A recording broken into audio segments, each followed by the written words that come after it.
Welcome, eCom Logistics Nation. Thank you for joining today's episode. We're on a mission to share e-commerce logistics insights, trends, successes, and challenges from the leaders and innovators in our space. I think it's better to operate with a forward motion instead of operate from a defensive crouch.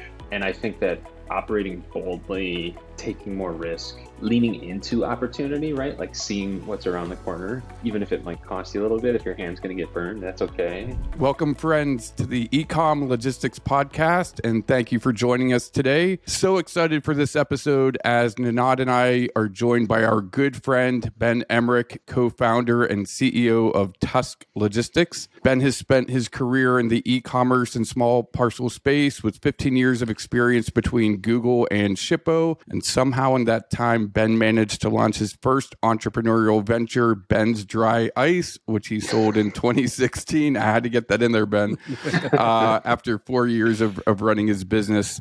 Last week at Manifest in Vegas, Ben officially launched Tusk Logistics to the world. Ben, it is so great to have you join us today, and welcome to the show, buddy. Thank you so much for having me. I'm excited to be here. I mean, you can't just drop it at Dry Ice, Ben. Sorry. I know he wasn't expecting the Ben's Dry Ice to come exactly. in. So there it is. Yeah, that's where we got to start, Ben. What's Ben's Dry Ice? So I was working at Google at the time, and I was on the operations team for a product called Google Offers, which was like, for a while, Google had a version of Groupon called Google Offers. And I needed to create a publicly facing Google Maps merchant site. Like I needed to basically pretend that I was a merchant on Google Maps to do a bunch of like internal testing for Google Offers. And I was trying to pick the most obscure business I could pick because it needed to be public. And so I used my personal email, my personal cell phone number, and then at one point in the creation steps, you have to choose from a drop down of like what type of business you are. And Dry Ice was on the list, no lie. And I was like, oh, that's suitably obscure. Like, I'll choose that. And then as, you know, because this is a fake business on Google Maps, they were like, all right, well, what's your business name? And I said, well, Ben's Dry Ice. And guys, no lie, like within a day, I started getting calls. And all I had was a Google Maps listing. And I started getting all these calls from numbers I didn't know.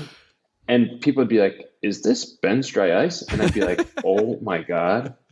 And I would like kind of, I was like, I didn't know. I was like, sorry, I got to go. And I would like, at first I kind of like, avoided the people, but then my then fiance, now wife, was like, hey, you can't have people like calling you. You got to like at least send them somewhere. So then I looked up like, well, where do you actually buy Dry Ice? It turns out it's really hard to buy.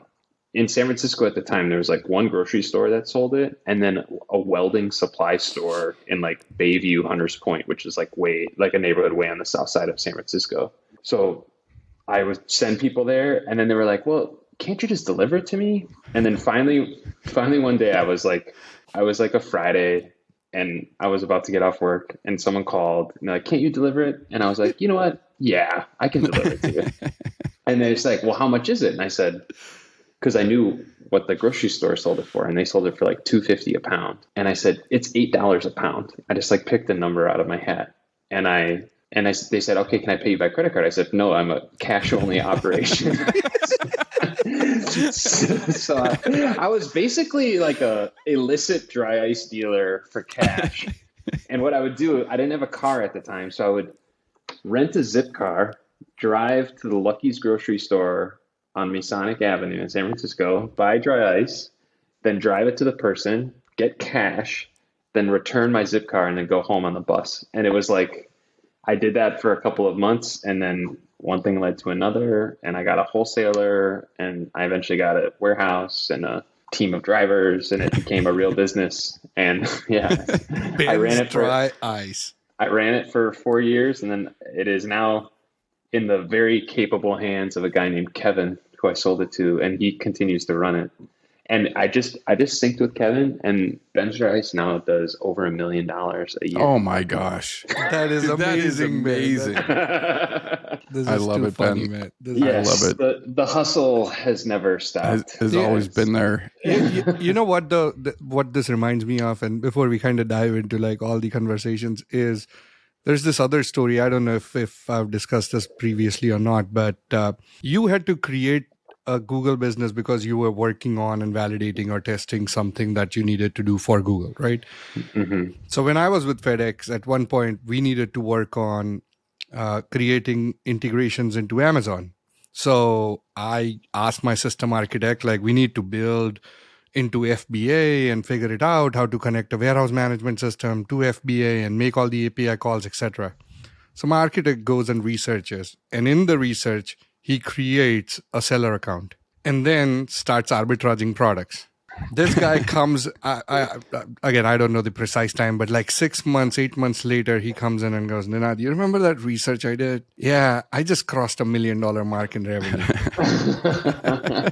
And then he got like distributorship for Microsoft products and whatnot. And like a year later, he left being a systems architect, which I think pays pretty well. He had crossed that threshold, right?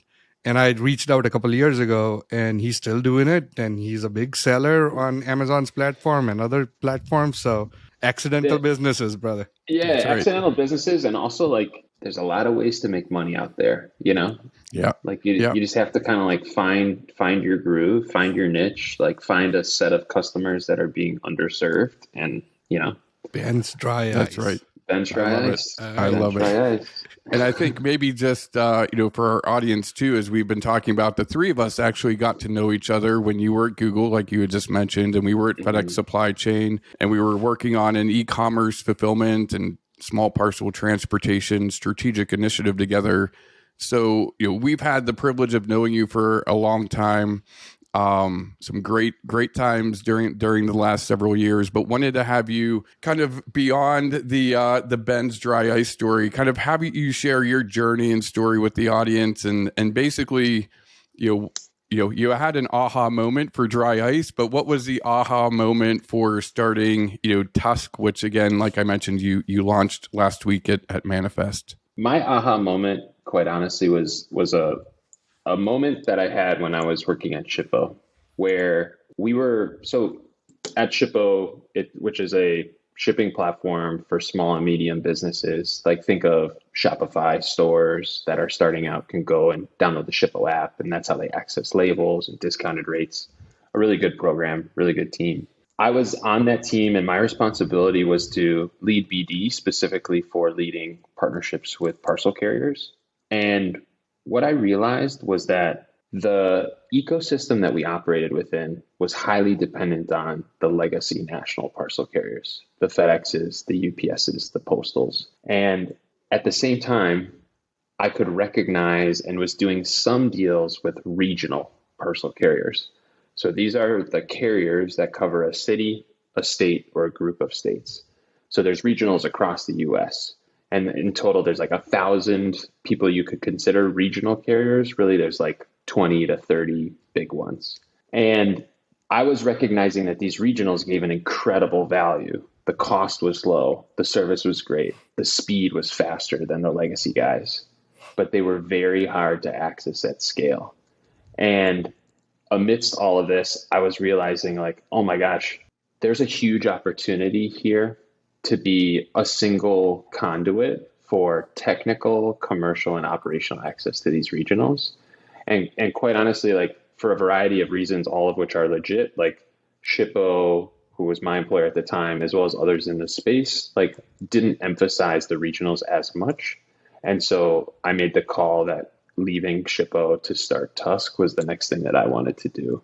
It was really about putting shippers first and giving them more value on their ground parcels in the US and making sure that they had an easy, scalable path to unlock the value that regionals bring. Love that. And I think too, I'm from Pittsburgh, Pennsylvania. There have been regionals here locally for Pitt, Ohio, baby. Pitt, Ohio. Exactly. Pitt, Ohio. For decades and decades. But they really served that local market really well. It was usually, they pick up and deliver same day, that type of thing. So the regionals have been here, but obviously what I'm hearing you say is they've actually transitioned. Have they transitioned their model, or have they just now gotten access to a wider variety of packages that originate maybe across the country or somewhere else that are shipped into them? Dan, that's a great question. So it's so funny. Like when I like tell with friends and I meet a friend of a friend, they're like, "Hey, what do you do?" And I explain Tusk. It's so funny. Like I'll say, "Hey, where did you grow up?" And they'll say, Madison." I was like, "Do you remember Dunham's Express?" And they're like, "Oh yeah." And it's like those vans you see on the road all the time. Yep. But like it's a generic logo and it kind of like fades into the background of your life. Yep. And like growing up, I saw Dunham's Express like, every week in Madison where I grew up. I had no idea what Dunham's Express was. Well, turns out that was a regional carrier, and they were very focused on like the southern Wisconsin market, Madison, Milwaukee. They had some line hauls. Honestly, they've been like bought and repurposed. So Dunham's Express is no longer a thing, which is another aspect of the regional ecosystem. But, like they were a local regional carrier, and they have always been around. So regional carriers, the traditional regional carrier started as a messenger service. So think of like a paycheck delivery program, right? Or legal documents that needed to be delivered from office to office. Like that is the nexus for many regionals. There are other regionals that have started because, a former FedEx operations guy said, "Hey, like I'm sick of this big purple machine that I'm working in. I'm going to go out, I'm going to hire 2 drivers. I'm going to lease 3 trucks. I'm going to drive the 3rd truck myself. And I have 1 anchor tenant who can give me enough volume to keep the business going for a while. And then I'm going to go out and sell local business." And all of a sudden this guy has a fleet of delivery. He serves a local area, but it's very dense. It's very focused on where he's based, or she for that matter. And quite honestly, like these regionals have always been around. They've always had an incredible network in the area that they serve. They have a pulse on the customers in a much more meaningful way because they're just closer, physically closer to the customers that they serve. And then you get into like 2006, 7, 8, 9, 10, like that, the late aughts. And that's when e-commerce meaningfully hit the regionals, led by Amazon. So Amazon was looking at their network, seeing their growth and saying, okay, well, we depend highly on the legacy national parcel carriers, but we need a 4th leg to this stool. And they were like the pioneer in direct injecting volume into the regionals. And many regionals said no to Amazon because they're notoriously ruthless when it comes to negotiating and margins and performance and stuff. Like very smart regionals just said like, nah, we're good. We don't need you. Right. But many regionals took that volume. A really good example is OnTrack on the West Coast. OnTrack, they drank a fire hose of volume from Amazon, give or take 2010. And what they did a similar thing to what UPS has used Amazon for. They built out their network with Amazon volume. They built out their network. They built out their density. They created new sortation. They used it as kind of like essentially a line of credit, really. Like, they use Amazon volume and revenue as like a line of credit because it was like an exploding line of credit, like a balloon loan on your mortgage. And the blow up was not that the interest rate was going to go up. The balloon was that, oh shit, Amazon's just going to pull the volume. Yep. And I'm going to have very little notice when they pull it. But you have to kind of like, it's a bet. And it was a good bet for OnTrack, quite honestly. It's been a great bet for UPS. Yep. Like UPS is kind of like written, like there will be HBS studies of how UPS has used Amazon to their own advantage strategically. And I'm saying this to 2 former FedEx guys, but like FedEx has kind of missed the boat on using Amazon as a strategic advantage. And I think UPS has knocked it out of the park. Sorry, I'm like pontificating here, but the reason that UPS has done really well with this is because they saw Amazon for what they were, which is an incredible partner, a wonderful source of volume, but ruthless and out to optimize for Amazon's customers, right? Like that's Amazon's North Star. Yep. Amazon is happy to use UPS. They're nice people. You can, go out to dinner with them and bite into a steak and like they're good people, but like They optimize for their customer and they don't give a shit about your business. Yeah.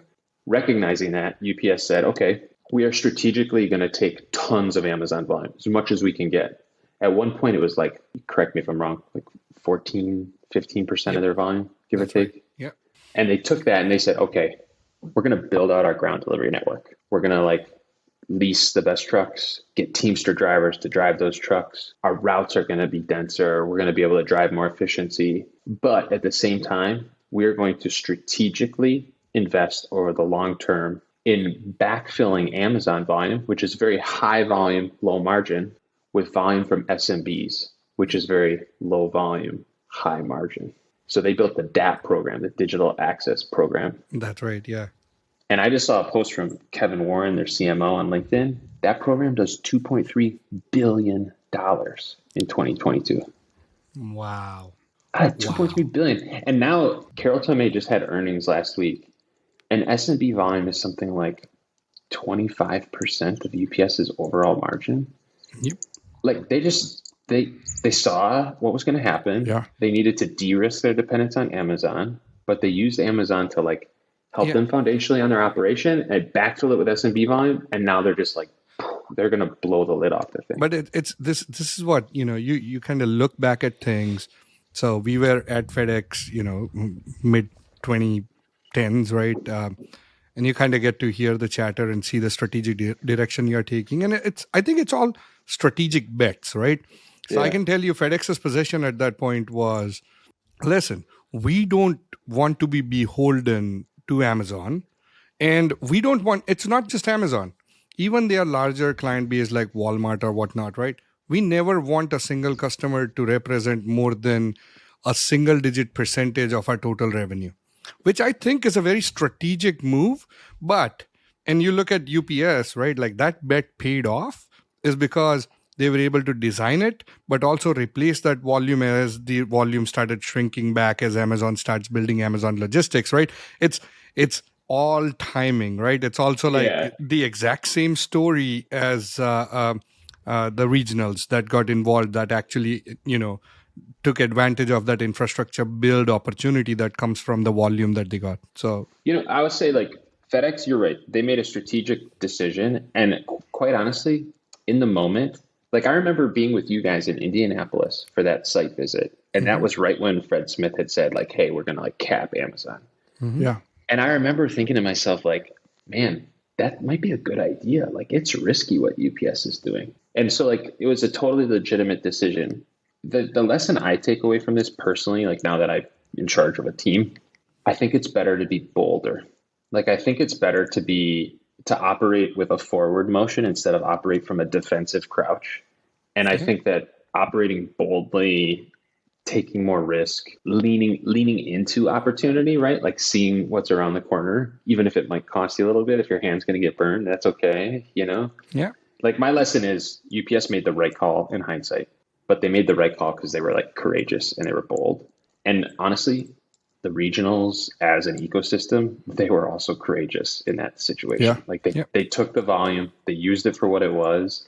And as a result, now you have an ecosystem of regionals that has been just like eating e-commerce volume for the last 10, 12 years and are as good, if not better, than the legacy national parcel carriers in the markets that they serve. In the markets that they serve, right? Yeah. They can do it for cheaper, right? They can do it for cheaper because their operations are more efficient. They have denser routing, et cetera. And the service and performance is on par or better than FedEx and UPS. It's incredible. Now the challenge is like, if you're a shipper, how do you get coverage with the regionals? It's a huge pain in the ass. Yeah. You have to go to each one. You have to find the good ones. You have to negotiate with them. You have to integrate them, and all of their tech stacks are different. Then you have to take each individual integration and integrate it into your own systems, like tracking, warehouse operations, marketing, et cetera. And then you have to own, maintain, and monitor all of these regional connections. Like at the end of the day, it's unrealistic for most shippers, right? Unless you're a Walmart or Target. And so if you're the director of ops at a D2C merchant who self-fulfills, you look at the regionals and you say, oh man, I would love to access the regionals. I know that they're good. Like I see their trucks on the road all the time where I live, but the juice isn't worth the squeeze. I just don't have the bandwidth as a team to be able to integrate with them. And like, that's the problem that Tusk solves. Yep. We are the one point of contact for technical, commercial, operational access. And at the end of the day, we put shippers first with lower prices, reliable service, proactive support. And that's with complete national coverage using the regionals? Yeah, so we're live today in 70% of the US population. We do really well where the people live, right? So think of the NFL markets, like that's where we're live. Markets like New York, Chicago, LA, SF, Seattle, Dallas, like the triangle in Florida, Tampa, yep. Orlando, Miami. Like these are markets where there are a strong regional ecosystem, but shippers just haven't really utilized it.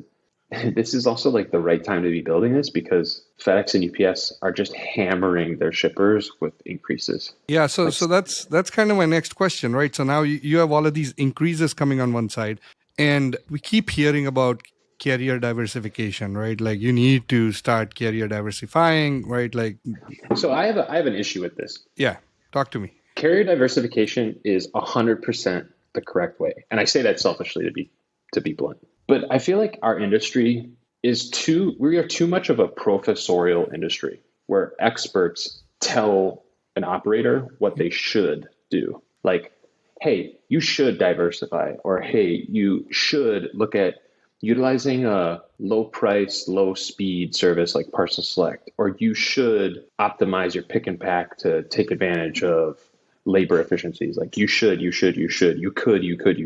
It's very like advice based. And in building Tusk, like I'm getting away from advice. I'm just going to do it for them.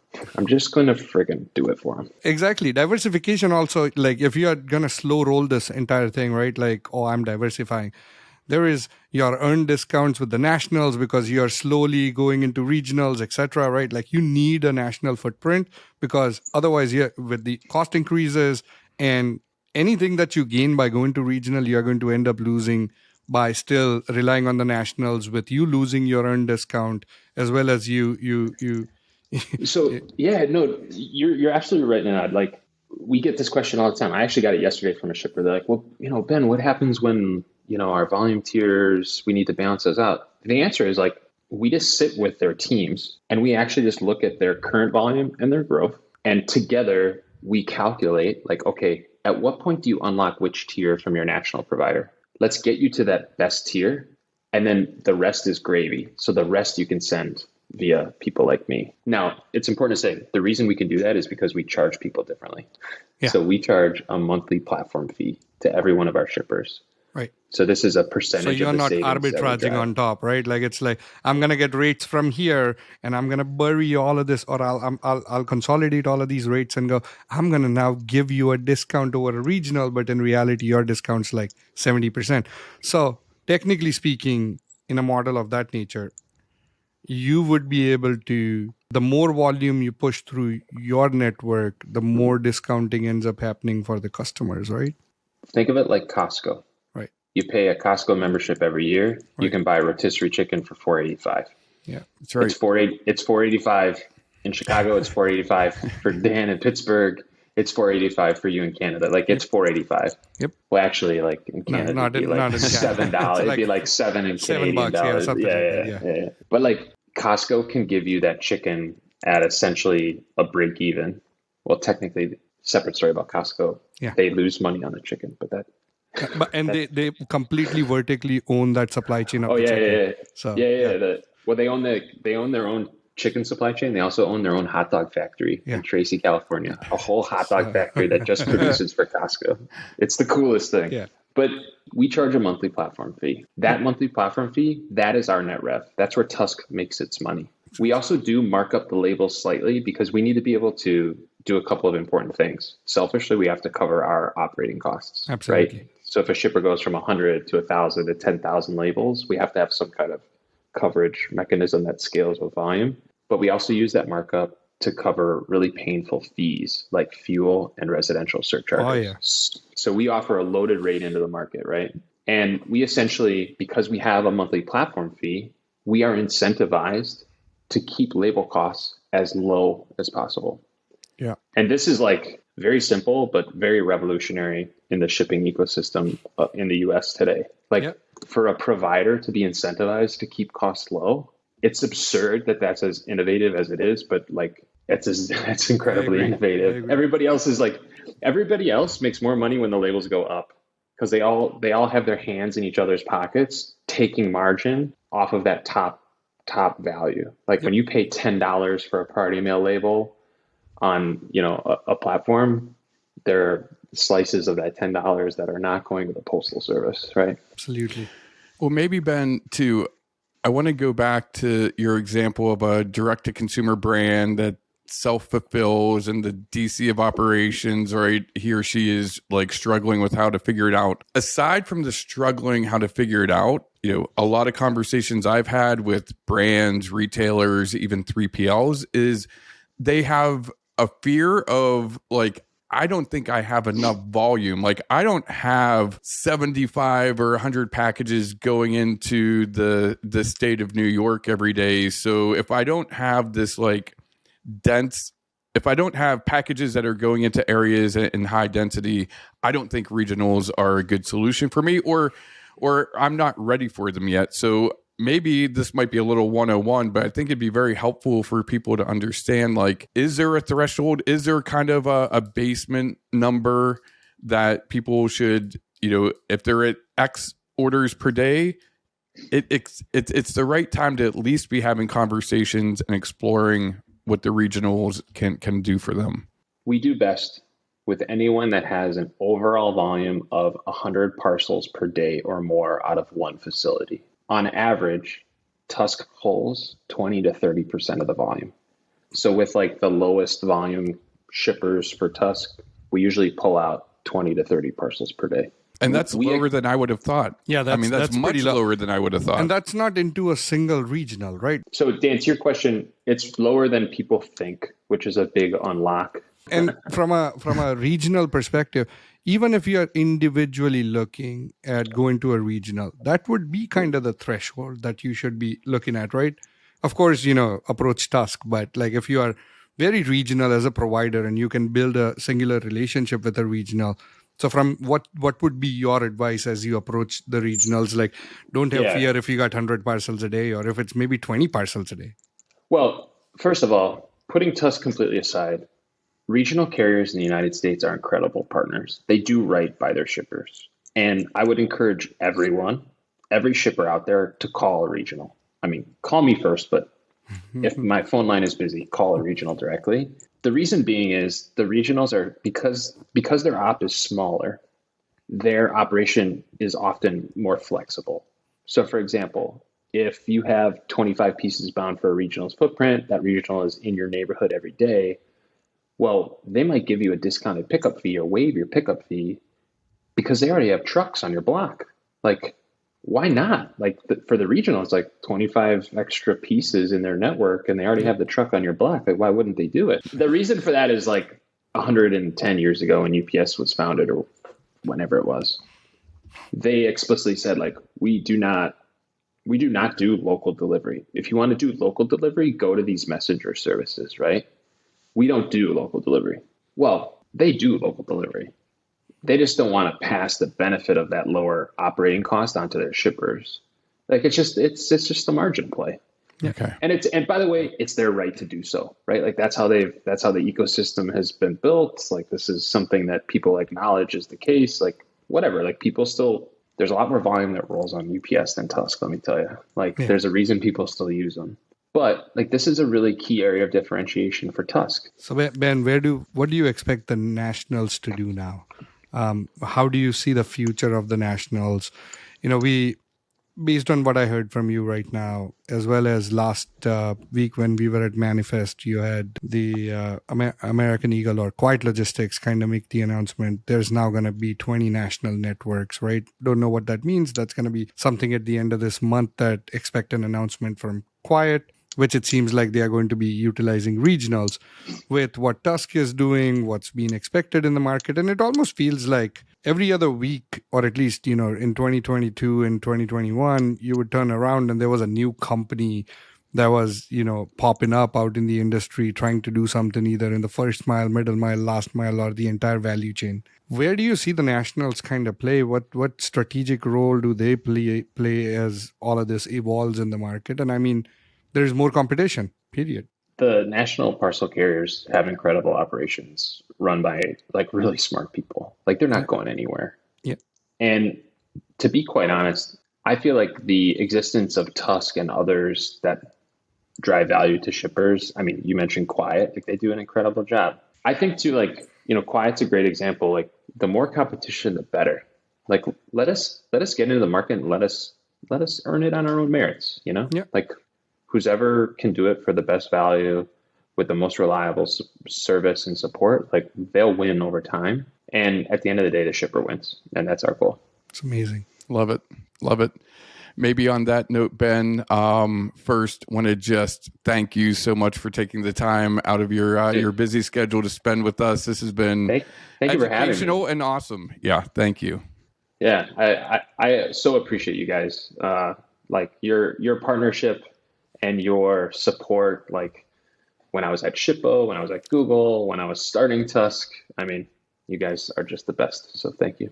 We feel the same, buddy. And when you, again, I think in the supply chain logistics world, there's a lot of good people, and you, Ben, are certainly one of those good people that look out for other people, and I love seeing it come full circle for you right now. But want to give you the opportunity real quick. How do people follow you? How do people learn more about Tusk Logistics, social handles, whatever you want to share with the audience so they could learn more and find you? Yeah, thanks, man. I would say the best place to go is tusklogistics.com. If you click the Get Started link at the top right-hand side of the page, that leads to a form where our team can reach out after you fill it out. And then on socials, the best place to go is LinkedIn. So my name is Ben Emmrich, Emmrich. Follow me on LinkedIn, and I post about regionals and the small parcel space and Tusk. And you can email me directly. So ben@tusklogistics.com. Feel free to reach out. Would love to meet more shippers and see if we can drive value for their op. Amazing. Yeah, I'll just end with, if you don't even need regional carriers or support, just get to know Ben. He is genuinely one of those people that will warm your soul. That's how I describe him. So please get in touch with him. Thanks, guys. Absolutely. All right. Thank you, Ben. Thank you. Be sure to subscribe to the podcast to maximize your supply chain. Available on all major podcasting channels. Thank you for listening, and see you in the next episode.